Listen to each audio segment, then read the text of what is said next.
হতাশার বাণী শুনবেন কেউ ভাই ভালো নাই।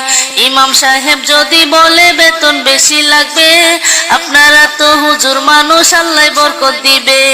আইরে বাটপারের জাহালাই পয়রা সরকার আমার বাংলাদেশ।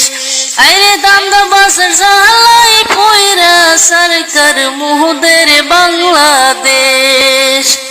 আবিয়াটাও যদি বলে বেতন বাড়ান লাগবো, বিয়া শাদি করো না ভাই কোকে ডাকাইবো।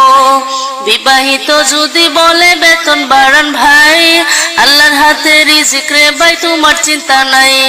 আইরে ঈশ্বর জাহালাই পয়রা সরকার মুহুদের বাংলাদেশ। আইরে বাটপারের জাহালাই পয়রা সরকার আমার বাংলাদেশ। ভাত না খেয়ে খুরা কাবি নয়তো কাবি।